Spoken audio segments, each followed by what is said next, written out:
বেচারা নিজের কথা শেষ করে আগেই নীল নিজের মুখের ব্রাশ হুরের মুখে পুরে দিল। নীল খুব স্বাভাবিক ভঙ্গিতে হুরের দিকে তাকিয়ে আছে, যেন এটা কোনো সুইট কাপলের নিত্যদিনের ঘটনা। হুর মুখ থেকে ব্রাশটা বের করে নীলের দিকে ছুঁড়ে মারল। নীল তার ব্রাশটা কার্স করলো। হুরের ভীষণ বমি পাচ্ছে, সে এখন কথা বলার অবস্থাতে নেই। ওয়া শব্দ করে হুর মুখ চেপে দৌড়ে দৌড়ে নিজের রুমের দিকে ছুটল। নীল খুব স্বাভাবিক ভঙ্গিতে ব্রাশটা নিজের মুখে পুরে দাঁতগুলো ব্রাশ করতে লাগলো। নীলের মুখের আবেশে কোনো পরিবর্তন আসলো না, কিন্তু মনে চলছে সেটা নীলই জানে। কেননা মুখ হলো মনের আয়না, কথাটা কতটুকু যৌক্তিক কে জানে। হুর ওয়াশরুমে গিয়ে বমি করতে লাগলো। সি নীল ভাই, আপনি এতটুকু জঘন্য। ইয়া নীলাশা, হুর এই হুর রেডি হয়েছিস, চল নিচে খেতে যাই। ওয়াশরুম থেকে আওয়াজ পেতেই নীলাশা ভিতরে উকি দিল। নীলাশা, হুর এই হুর, কী রে তোর কি হলো, এভাবে বমি করছিস কেন? মা কাকিমা কাউকে রাখবো? প্রয়োজন নেই। হুর ওয়াশরুম থেকে বের হয়ে তোয়ালে দিয়ে মুখ মুছতে মুছতে বলল। নীলাশা আয়েশ করে হুরের পিঙ্ক কালার বেডে বসলো। হুর আয়নার সামনে দাঁড়িয়ে মুখে আলতো হাতে ক্রিম ম্যাসেজ করছে। কিরে হুর, খবর টবর খুশির নাকি? মনে হচ্ছে খুব তাড়াতাড়ি খালামণি হচ্ছি। দুষ্টু হেসে হাত নাড়িয়ে বলল। হুর না, ফুপিমণি। হুর রাগ দেখিয়ে বলল। নীলাশা মানে? হুর তোমার বাল। হুর নীলাশা আঙ্গুল উঁচিয়ে বলল। কিন্তু হুর কিন্তু না বলেই নিচে চলে গেল। খাবার টেবিলে বসতেই সামনাসামনি নীলকে দেখে হুরের গাটা গিনগিন করতে লাগলো। হুর আর নীলাশা তাদের ফ্রেন্ডের সাথে কলেজ মাঠে ঘাসের উপর বসে আছে। এখানে সকলেই তাদের প্রেমিক প্রেমিকাদের নিয়ে গল্প করছে। নীলাশা আর হুর অবাগের মতো তাদের কথা শুনছে, কারণ তারা দুজনেই সিঙ্গেল। গসিপ শেষে সবাই সবাইকে বিদায় জানিয়ে বাসায় হস্টেলে রওনা দিল। কিন্তু নীলাশার একটু বিশেষ প্রয়োজনে হুর আর নীলাশা ওয়াশরুমে গেল। ওয়াশরুম থেকে বের হয়ে নীলাশা জামা ঠিক করতে করতে বলল। হুর রে, আমার মাঝে মাঝেই স্বাদ জাগে আর সবার মতো প্রেম করার, প্রেমের জোয়ারে একটু ভেসে যেতে, কিন্তু তুই আর আমি দুই খুর কপাল্লা অভাগী, আমাদেরকে তো কেউ প্রপোজও করে না। কাঁদো কাঁদো মুখে বলল। একটু থেমে আবার বলল, হুর তোর ইচ্ছে জাগে না? হুর উত্তর না দেওয়ার নীলাশা ঝাঁকাতে ঝাঁকাতে বলল। হুর বল, তোর ইচ্ছে জাগে না? বলল হুর। জাগে। তুই প্লিজ আর কাটা গায়ে নুনের ছিটা দিস না বোন, খুব জোরে বলল। দুজনেই নাটকের ভঙ্গিতে কেঁদে উঠল। হুর আর নীলাশা দুজন বাসায় ফেরার জন্য বাসার গাড়ির জন্য গেটের দিকে যাচ্ছে। তখনই পিছন থেকে কেউ ডেকে উঠল। নীলাশা, অভিক স্যার। অভিক স্যার হুর আর নীলাশার কাছে গিয়ে দাঁড়ালো। অভিক, নীলাশা, হুর আজ আমার বার্থডে, সোর চকলেট। হুর, কিন্তু আমাদের কাছে তো আপনাকে দেওয়ার মতো গিফট নেই। অভিক, ইটস ওকে, কিছু চাই না আমার তোমার থেকে। নীলাশা, বাট স্যার, আমরা এভাবে নিতে পারবো না, সরি। আমদামতা করে অভিক, ঠিক আছে তাহলে গিফট হিসেবে না হয় আমার চকলেটটা নাও, এটাই আমার জন্য বেস্ট উপহার হবে। নীলাশা আর কিছু না বলে হাত বাড়ালো। নীলাশার হাতে চকলেট দেওয়ার সময় আলতো টাচ লাগলো অভিকের হাতের সাথে। নীলাশা আর হুর গাড়িতে উঠতে গিয়ে দেখলো আজ ড্রাইভার না, লামিনও এসেছে। নীলাশা আর হুর বরাবরই দুজন একসাথে বসতে পছন্দ করে। তারা দুজন ব্যাক সিটে বসলো। নীলাশা, এই যাই বলিস হুর, অভিক স্যার কিন্তু হ্যামসাম আছে, বেশ কিউট। হুর, তোর জন্য এমনই একটা দুলাভাই খুঁজে দিব নাকি? নীলাশা, খারাপ হয় না। দুজনে ফিস ফিস করে কথা বললে হাসতে লাগলো। সন্ধ্যা হয়ে গেছে। নীল এখন বাসায়। হুর নিচে হল রুমে বসে টিভি দেখছে। নীলের মা রুহানি প্লেটে করে তরমুজ কেটে ছেলেকে দিতে যাচ্ছিল। মাঝে শাশুড়ি ডাকায় হুরকে পাঠালো।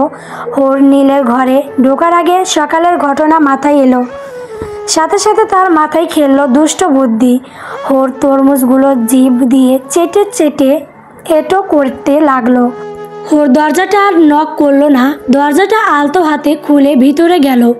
নীল খাটে আদা শোয়া হয়ে হেলান দিয়ে চোখ বুজে আসে। ওরের মুখে খেলা করছে টক ঝাল মিষ্টি আর কৌতূহলী হাসি। ওর নীল ভাই। নীল সাথে সাথেই তীর্যক চোখে চাইল। নীল সে কারো চোখে বরাবরই মতোই তীব্র আকাঙ্ক্ষা আর গভীর আকর্ষণ। নীল চোখে থেকে চশমাটা খুলল। আজ নীলকে পরিপাটি নয়, বড্ড এলোমেলো লাগছে। হুর, নীল ভাই তোমার জন্য বড় মা তরমুজ পাঠিয়েছে। নীল ল্যাপটপটা বন্ধ করে সাইডে রেখে বিছানা থেকে উঠে নিজস্ব হাতরার স্টাইলে হেঁটে সোফায় গিয়ে বসলো।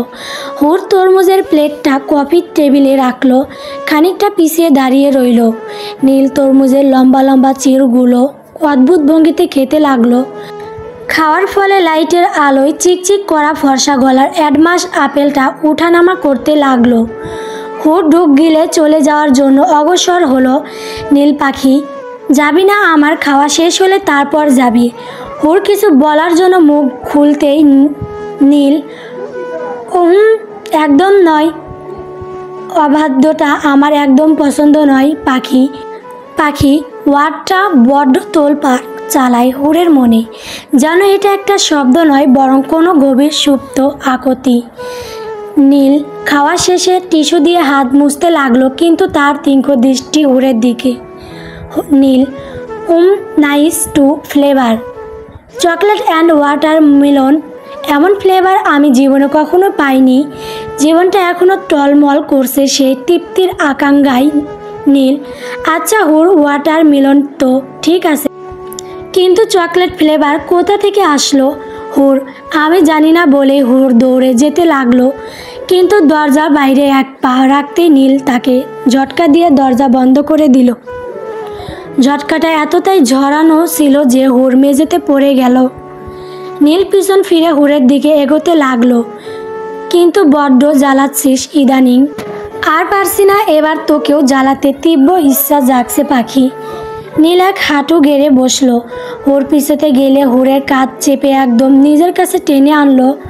নীলের এক হাত হুরের কাঁধে, অন্য হাত দিয়ে হুরের খুঁতনি চেপে উপরে তুলল।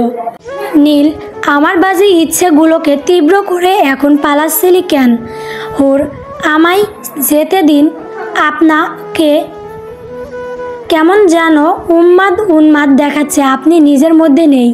নীল, তো তুই তো থাকিস না। নীল নিজের অরেঞ্জের মতো দেখতে ঠোঁট জোড়া হুরের পিঙ্ক ঠোঁটের সাথে মিশিয়ে দিল। নীল হুরের পিঙ্ক ঠোঁটে জোড়া চুষতে লাগলো নিজের ঠোঁট দিয়ে। দুজনের শ্বাসই গভীর হতে থাকলো, বাঁধভাঙা উত্তেজনা আর আকাঙ্ক্ষার লাভারময় সাগরে। হুর এখন নিজেও নিজের সাথে ঠোঁট মেলাতে লাগলো। সময়ের সাথে আরও গভীর হলো তাদের চুম্বন। নীলের অবাধ্য হাত হুরের পিঠে শুয়ে দিচ্ছে এলোমেলোভাবে। নীল নিজেকে ছাড়াতে চাইল, কিন্তু হুর এখনও নীলেতেই মুক্ত। নীল নিজেকে সরিয়ে নিল। হুর এখনও অস্থির চোখে তাকিয়ে আছে।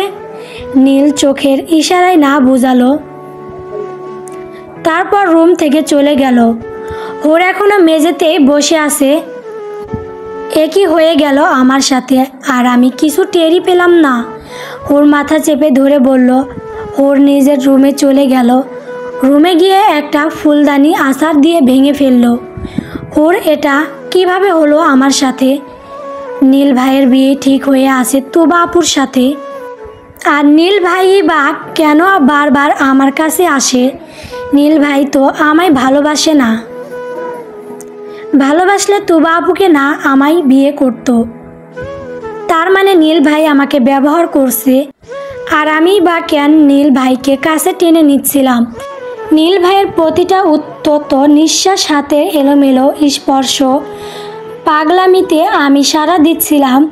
নীল ভাই কাছে থাকলে কেন আমার শরীরে মস্তিষ্কে ঝড় উঠে, ভয় আর উত্তেজনায় এক উত্তল নামায় আমি হারিয়ে যাই। না না না, এটা হতে পারে না, এটা কখনোই সম্ভব না। আমি না জানি নীল ভাইয়ের থেকে আমাকে দূরে থাকতে হবে। রাত 12টা, নীল বাসায় ফিরেনি। তার বন্ধু শাফিন অনুপম সাথেই আছে।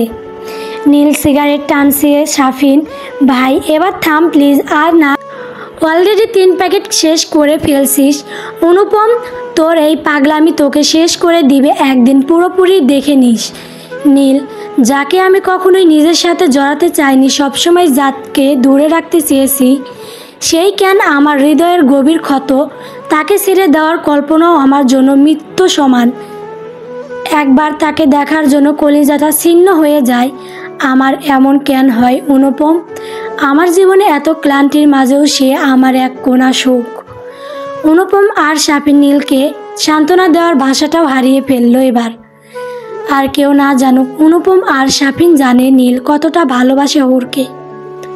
হুর হলো নীলের একান্ত দুর্বলতা, কিন্তু তার এই দুর্বলতাই তাকে হয়তো বা একদিন শেষ করে দিবে। সকাল হয়ে গেছে, স্বাভাবিক নিয়মেই সব চলছে সরকারি বাড়িতে, তবে নীল নেই। নীল সকালেই ফোন দিয়ে জানিয়েছে সে বন্ধুদের সাথে ট্যুরে গেছে, কবে ফিরবে তার ঠিক নেই। আজ লামিম আর হুরের তাদের নানুর বাড়ি যাওয়ার দিন। তারা নানু বাড়ি যাবে। হুর আর নীলাশা কলেজ থেকে আসলে। হুর আর নীলাশার ইংলিশ ক্লাস চলছে, অভিক স্যার ক্লাস নিচ্ছে। ক্লাস শেষে অভিক হুর আর নীলাশাকে বলে গেল যেন তারা ছুটির পর তার সাথে দেখা করে। হুর আর নীলাশা অভিক স্যারের সাথে দেখা করতে গেল। হুর আর নীলাশা বাইরে দাঁড়িয়ে আছে। হুর নক করলো, হুর স্যার আসবো? Abhik yes come. হুর আর নীলাশা ভিতরে গেল। অভিক তোমাদের জন্য ওয়েট করছিলাম, বসো। হুর আর নীলাশা বসলো। অভিক, তোমাদের দুজনেরই রেজাল্ট এবার খুবই বাজে এসেছে, তোমাদের প্রিন্সের নাম্বারটা দাও আমায়। নীলাশা আর হুর দুজনের একবার হা করে তাকিয়ে আবার স্যারের দিকে তাকালো। নীলাশা, স্যার প্লিজ প্লিজ এমন করবেন না, আমরা ফেঁসে যাব।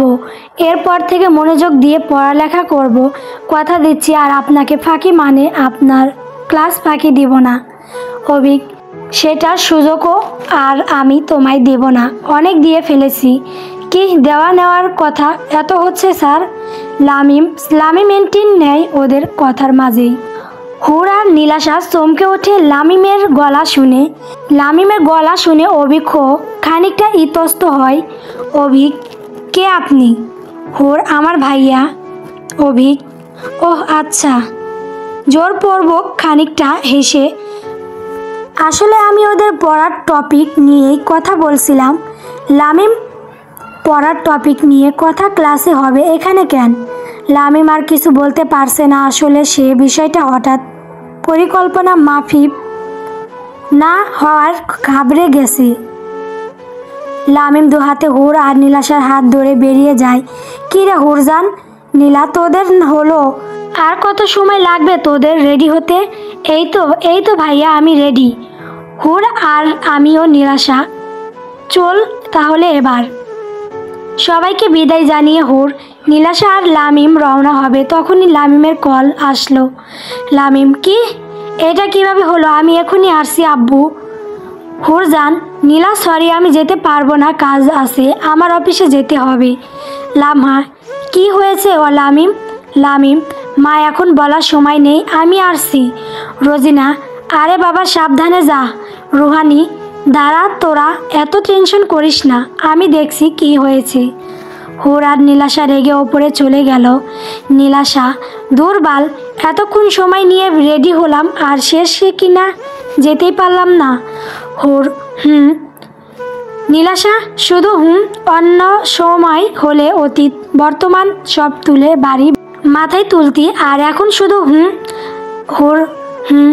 নীলাশা, সত্যি করে বল তো হুর, তোর কি হয়েছে? কিছুদিন যাবৎ তোর যেন কিছুতেই ইন্টারেস্ট নাই, কোথায় যেন হারিয়ে যাস। হুর, কিছু না, ব্যাস এমনি। আচ্ছা নীল ভাইয়াকে তো আজ একবারও দেখলাম না। নীলাশা, কেন তুই জানিস না নীল ভাই ট্যুরে গেছে, কবে ফিরবে তারও ঠিক নেই। হুর, ওহ। রাত্রি প্রায় 1টা বাজে। হুরের চোখে ঘুম নেই, সে তার রুমে হাঁটাহাঁটি করছে। এরই মাঝে হুর নিজের রুমের জানালার দিকে তাকিয়ে বিরক্ত হলো। তার শখের খোলা জানালা আর নেই। নীল নীলাশা আর হুরের রুমের জানালার গ্রিল লাগিয়েছে। কারণটা হুরের অজানা। নীলকে 1 কাপ কফি বানিয়ে দেওয়ার জন্য প্রতি রাতেই হুরকে অপেক্ষা করতে হয়, যেটা এখন হুরের অভ্যেস পরিণত হয়ে গেছে। হয়তোবা হুরের এই অভ্যাসের কারণে আজ তার ঘুম আসছে না কিছুতেই। কিছুদিন পরেই নীলের বিয়ে, তার মানে হুরকে আর নীলের জন্য অপেক্ষা করতে হবে না। আজকাল মাঝে মাঝে তার মাথায় এমন আজগুবি চিন্তা ঘুরে, কিন্তু হুর খুশি হওয়ার বদলে যেন বিরক্ত হয়। কাল রাতেই আমি মনস্থির করেছি আমি নীল ভাইয়ের থেকে দূরে থাকব, কিন্তু কথাটা যতবার ভাবছি ততবারই যেন আমার মস্তিষ্ক সায় দিলেও মনটা ব্যথা পাচ্ছে। অনুভূতিরা যন্ত্রণা দিয়ে কুড়ে কুড়ে খাচ্ছে আমায়। নীল ভাই, কেন কেন এমনটা হচ্ছে নীল ভাই? হুরের শ্বাস বেড়ে গেল। সে রেগে সামনে থাকা পানির ভর্তি কাঁচের গ্লাসটা ফ্লোরে ফেলে দিল। এক হাতের ঝটকায় গ্লাসটা রিন রিন শব্দ হয়ে ভেঙে গুড়িয়ে পড়ল। কাঁচের ছোট বড় ভেজা মিশ্রণের টুকরো। হুর শঙ্খ চোখে তাকিয়ে দেখল। তার মনে খানিকটা চাপা তোলপাড় শুরু হলো। এগুলো যেন শুধুই কাঁচের টুকরো নয়, কোনো আগমনিক বার্তা। ওর একটা টুকরো আলতো হাতে তুলল। হাতে নেওয়ার সাথে সাথেই আঙুলের ডগা দিয়ে রক্ত গড়িয়ে পড়ল। রাত্রির আধারে কত না বলা কথাদেরও যেন বুলি ফুটে, আবার কখনো বা তারা নিশ্চুপ হয়ে যায়। রাত্রিগুলো কারো কাছে আরামদায়ক, আবার কারো কাছে যন্ত্রণাদায়ক, কারো কাছে মধুর, আবার কারো কাছে তিক্ত। প্রতিদিনের মতো গভীর রহস্যময় আধার রাত্রিকে পাড়ি দিয়ে আজ আবারও ধরণীতে এক শুভ্র সকালের সূচনা। সরকার বাড়িতে নিত্য দিনের মতোই আমেজ, তবে নীলনিদ্য নেই। বিকেলে রক্তিম হুর নীলাশা আর কলিকে নিয়ে ঘুরতে বের হলো। রাত 11টা। নীলাশার ঘুম আসছিল না, তাই সে মোবাইল চালাচ্ছিল। কেউ তার রুমে খটখট আওয়াজে নক করছিল। নীলাশা বাইরে বেরোলো। নীলাশা, লামিম ভাই, তুমি এত রাতে এখানে? লামিম, কেন অভিক স্যারকে আশা করেছিলি? নীলাশা, মানে? লামিম রুমের ভেতরে ঢুকে নীলাশার গলা চেপে ধরল।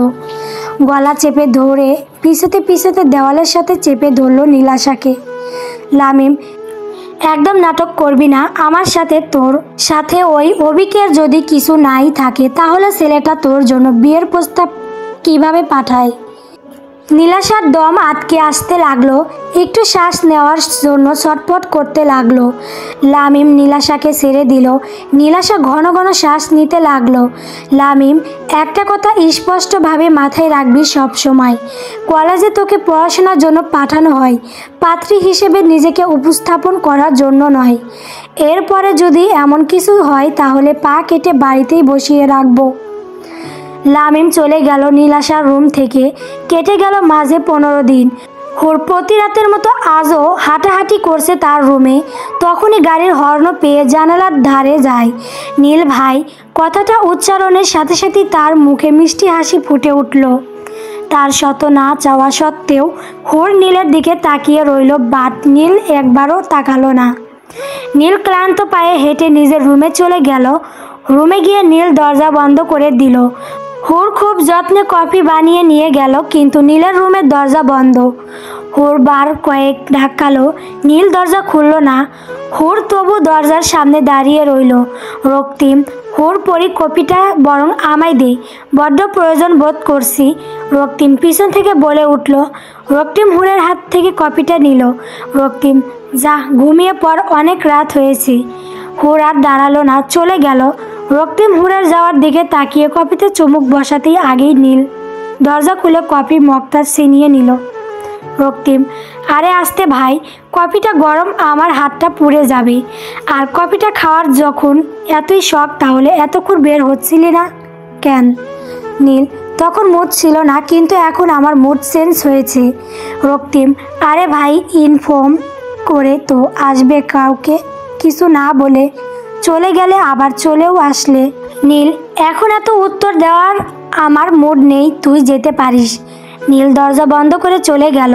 সকালবেলা বাড়ির 3 গিন্নি রান্না করছে, তবে আজ নীলের পছন্দের আইটেমগুলো রান্না করা হচ্ছে। এতদিন পর ছেলেটা বাসায় ফিরল। চারুলতা সোফায় বসে পান চিবুচ্ছে আর টিভি দেখছে। একটু পর নীলাশা, হুর, কলি ওরাও এসে দাদির পাশে বসলো। চারুলতা তার নাতিনদের সাথে গল্প গুজব করা শুরু করে দিল। রান্নাও শেষ। রুহানি, লামহা, রুজিনা টেবিলে খাবার সাজাচ্ছে। মেয়েডরাও সাহায্য করছে। চারুলতা কলি করে আসলো খাবার খেতে। ডাইনিং টেবিলে সবাই খেতে বসেছে। নাহিদ সরকার, নীল রাতে কখন ফিরেছো? কাউকে ইনফর্ম করে আসলে না কেন? নিজের ইচ্ছে মতো চলো। আমি যে তোমার বাবা, আমাকে কি কখনো কিছু বলার প্রয়োজন বোধ করো না? হায়দার, ভাই থাক এসব কথা এখন। কোমল, তো নীল কেমন কাটলো দিনগুলো? নীল, ভালো চাচ্ছু। সকলে খাওয়া শেষ অফিস বের হয়ে গেল। নীল আজ অফিসে যাবে না, তাই বাসায়। হুর আর নীলাশা কলেজ যাওয়ার জন্য বের হবে তখনই তুবা আসলো। নীলের বাড়ি আসার খবর শুনে তুবাকে নিয়ে সবাই ব্যস্ত হয়ে পড়ল। কেন যেন এটা একদমই সহ্য হচ্ছে না হুরের। নীলাশা, হুর চল, আমাদের দেরি হয়ে যাচ্ছে। হুর, না আমি যাব না, শরীরটা ভালো লাগছে না। লামা, কেন তোর আবার হঠাৎ করে কি হলো? হুর, মা আসলে আমার মাথা ব্যথা করছে। হুর নিজের রুমে চলে গেল। নীলাশা, মা, হুর না গেলে আমিও যাব না, আর ভাবিও তো এসেছে। হুর পানি খাওয়ার জন্য নিচে নামলো। রুহানি, হুর কফি দুটো নীল আর তুবাকে দিয়ে আয়। নীলের রুমে নীল আর তুবা ভীষণ কাছাকাছি বসে আছে সোফায়। তুবা, নীল ভীষণ ভালোবাসি তোমায়। তোমায় কাছে পেতে ইচ্ছে করছে সব সময়। জাস্ট একবার, প্লিজ একবার কিস মি। হুর হঠাৎ করে নক না করে রুমে ঢুকে পড়ে। এতে বিরক্ত হয় তুবা, কিন্তু জোরপূর্বক মুখে লজ্জা লজ্জা ভাব আনে। হুর কোনো প্রতিক্রিয়া না দেখিয়ে কফি দিয়ে বেরিয়ে যায়।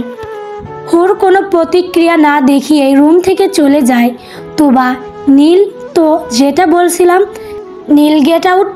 তুবা, হু? Neel, get out of my room. Neel চিৎকার করে বলল। তুবা অপমানিত বোধ করলো, তবে রুম থেকে চলে গেল। নীল ঘরের দরজা বন্ধ করে দিল। নীল রাবিশ। তুবা বেরিয়ে নিজের বাড়ির দিকে রওনা হলো। পিছন থেকে রুহানি ডাকলো। রুহানি, তুবা মা আমার, এভাবে চলে যেও না। জানোই তো আমার ছেলেটা এরকমই, একটু অন্যরকম সবাই চেয়ে। তুবা কারো কোনো কথা না শুনে চলে গেল। গাড়িতে বসে তুবা ব্যর্থ হয়। এত চেষ্টার পরও নীলের কাছাকাছি যেতে পারলাম না, শুধুমাত্র ওই হুরের কারণে। ওই মেয়েকে তো আমি এই জন্য উচিত শিক্ষা দিব। তুমি আজকে যেটা আমার সাথে করলে সেটা একদম ঠিক করনি। বিয়ে তো তোমায় এই তুবাকেই করতে হবে। যত চেষ্টাই করো না কেন, তুমি এই তুবার ভালোবাসার জালে ফাঁসতেই হবে। Baby, just wait. হুর নিজের চোখে এক ফোঁটা পানি মুছে জেদি গলায় বলল, অনেক হয়েছে নীল ভাই, ব্যাস অনেক হয়ে গেছে। আমি আর শেরশরামি করব না। আমার তোমাকে চাই না। তুমি যদি সবটা ভুলে এগিয়ে যেতে পারো তো আমি কেন পারবো না। আজ থেকে আমার জীবনে তোমার আর কোনো জায়গা নেই। ভাই ভাই ভাই, এইটাই ঠিক না। তুই বলেছিলি আমাদের লং ড্রাইভে নিয়ে যাবি, কিন্তু এখন তো দেখছি তুই আমাদের সোজা কবরস্থানে নিয়ে যাওয়ার প্ল্যান আসিস। শাফিন, নীল তবু থামছে না, হাওয়ার বেগে গাড়ি চালাচ্ছে। অনুপম, ব্রো থাম প্লিজ। শাফিন, তো তাও সিঙ্গেল, কিন্তু আমার যে এতগুলো ললিপপের মতো মিষ্টি গার্লফ্রেন্ড আছে, তাদের কি হবে? বেচারিগুলো তো বিয়ের আগে বিধবা হয়ে যাবে। শাফিন ভাই থাম, আমার ভবিষ্যতে বউটার সাথে এমন অবিচার করিস না। আল্লাহর গজব পড়ব তোর ওপর। গাড়ির স্পিড আরও বেড়ে গেল। শাফিন, অনুপম বেশি বলে ফেললাম কি? অনুপম, শাফিন সামনে দেখ, একটা ট্রাক আসছে। নীল বামে যা। নীল কোনো কথাই শুনছে না। লা ইলাহা ইল্লাল্লাহু মুহাম্মাদুর রাসূলুল্লাহ। অনুপম আর শাফিন একসাথে জোরে জোরে পড়তে থাকলো। নীল অবশেষে শেষ সময় গাড়িটা সরিয়ে নিল। কেটে গেছে মাঝে আরও কিছু দিন। ওর এখন আর আগের মতো নীলের জন্য পাগলামি করে না। নিজের লাইফ নিয়ে সে ভীষণ ব্যস্ত। নীলকে এক কাপ কফি বানিয়ে দেওয়ার জন্য আর রাত জেগে বসে থাকে না। নীল ও হুরকে মানিয়ে নেওয়ার চেষ্টা করে না। দুজনেই দুজনকে না চেনার মতো করে চলছে। রাত 12:30। অনুপম, আচ্ছা নীল, তুই এইভাবে হুরকে ইগনোর কেন করছিস? নীল সিগারেটে এক টান দিল। অরেঞ্জ ঠোঁট জোড়া থেকে সিগারেটটা হাতে 2 আঙ্গুলের ভেতর চেপে নিয়ে নামালো। মুখ থেকে শ্বাস ছেড়ে ধোঁয়া বের করলো। নীল, আমার ক্ষুধা জানে। ওর চেয়ে আর কোনো বড় নেশার আমার হৃদয়ের স্পর্শ করতে পারেনি। ওকেও বুঝতে হবে, অনুভব করতে হবে আমার হৃদয়কে। আমার নেশায় ওকেও আসক্ত হতে হবে। আমার আশেপাশে কোনো নারীকেই যদি ওর সহ্য না হয় তাহলে ও কি পারবে? সারা জীবনের জন্য আমি কোনো নারীর অধিকারে পরিণত হব, এটা মানতে ডিসিশনটা ওকেই নিতে হবে। রাত গভীর হয়েছে। নীল বাসায় ফিরল।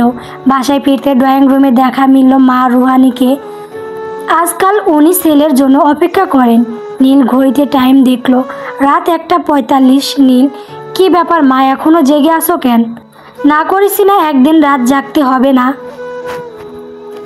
আমার জন্য? আমি খেয়ে এসেছি, তুমি ঘুমিয়ে পড়ো। রুহানি নাটক না করে ভাত বাড়ছি খেয়ে যা। নীল কোনো উত্তর না দিয়ে নিজের রুমে গিয়ে শুয়ে পড়ল।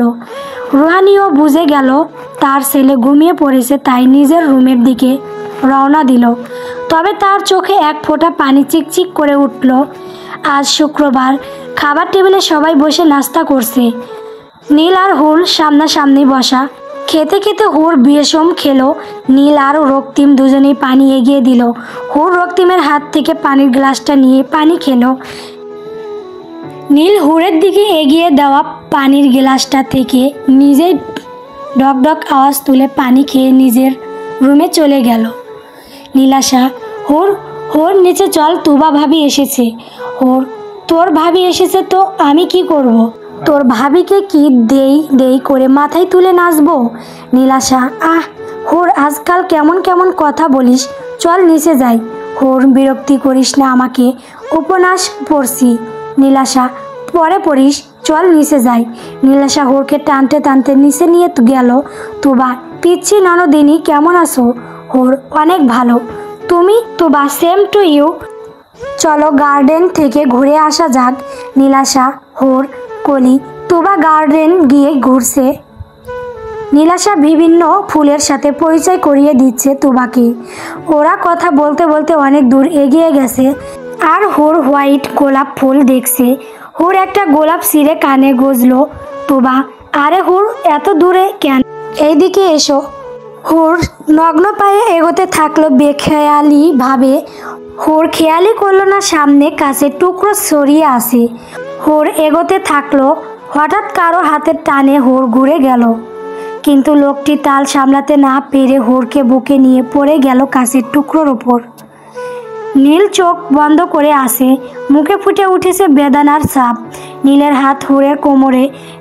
নীলকে এতটা কাছে পেয়ে মাঝে সেই প্রতিক্রিয়াগুলো কাজ করা শুরু হলো।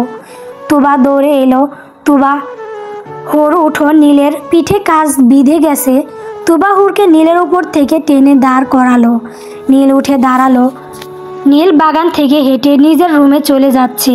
তুবা, নীল নীল দাঁড়াও, আমিও আসছি। নীলাশা, হুর, কলি। তুবা নীলের পিছনে পিছনে যাচ্ছে। নীল নিজের রুমে চলে গেল। নীলের পিঠে কাজ বিঁধেছে শুনে রুহানি, রোজি, লাহমা সবাই ব্যস্ত হয়ে পড়ল। নীলের পিঠ থেকে কাজগুলো বের করছে ডক্টর। তার রুমে শুধু মা, রুহানি, লামিম আর কাউকে অ্যালাউ করেনি নীল। তুবা সোফার ওপর বসে আছে। মনে মনে সে ভীষণ ফুঁসছে। ওই দিনের প্রতিশোধ নিতে তুবা নিজেই সবার অজান্তে কাছের টুকরোগুলো ফেলেছিল, কিন্তু তুবা বুঝতে পারেনি এটা নীলের ওপর দিয়ে যাবে। পাশাপাশি নীলের এই আচরণ তুবাকেও ভাবাচ্ছে। তুবা, তবে কি নীলাদ্য হুরের জন্যই আমাকে দূরে সরিয়ে দিচ্ছে? না, এমনটা হতে পারে না। আর যদি সত্যি এমন কিছু হয় তাহলে হুর, তুমি প্রস্তুত থাকো তুবার ভয়ঙ্কর রূপ দেখার জন্য। নীল, আমার নীলকে আমি আর কারো হতে দিব না। রাত প্রায় 1টা। নীল হুরের রুমে ঢুকলো। হুর জেগেই আছে। হুর জানালার গ্রিল ধরে দাঁড়িয়ে আছে। হুর নীলের দিকে এগিয়ে এসে বলল, হুর, এত রাতে আপনি এখানে? নীল রুমের দরজা বন্ধ করে। নীল হুরের 2 কাঁধ চেপে পিষতে পিষতে একদম হুরের পড়ার টেবিলের সাথে মিশে যায়। নীল, সমস্যা কি? হুর, বুঝতে পারছো না নীল ঠিক কি বলছে? আইসে, তোর প্রবলেমটা কি? না তো ঠিক মতো খাচ্ছিস, না তো ঠিক মতো ঘুমাচ্ছিস, আর না তো ঠিক মতো পড়ালেখা করছিস। হুর কোনো উত্তর না দিয়ে নীলের কাছ থেকে ছোটার চেষ্টা করতে লাগলো। হুর, ছাড়ুন আমাকে। নীল আরও বেশি রেগে গেল। নীল, হুর, তুই ভালোভাবেই জানিস আমার অ্যাভোডান্স একদম পছন্দ নয়। নীল অবাধ্য হাতে বই খাতাগুলো হাত দিয়ে সরিয়ে হুরের কোমর চেপে টেবিলের ওপর বসলো। এক হাত দিয়ে হুরের থতনি চেপে ওপরে তুলল। নীল, সবসময় ছেড়ে দিতে নয়, মাঝে মাঝে নিজের অধিকারকে কেড়েও নিতে হয়, না হলে আফসোস শব্দটাই নিজ সঙ্গে পরিণত হয়। নীল হুরকে ছেড়ে রুম থেকে বেরিয়ে গেল। হঠাৎ কেউ তার হাত চেপে ধরল এবং নীলকে টেনে কোথাও নিয়ে যেতে থাকলো। নীল, আব্বু, নাহিদ, তুমি হুরের রুমে এত রাতে দরজা বন্ধ করে কি করছিলেন? নীল নীল চমকালো না, বরং গাঢ় হাসল। নীল, তুমি মনে হয় এই পৃথিবীতে প্রথম বাবা যে তার ছেলেকে জিজ্ঞেস করছে সে তার বউয়ের সাথে এত রাতে বদ্ধ ঘরে কি করছিল। গল্প নীলের হুর পাখি।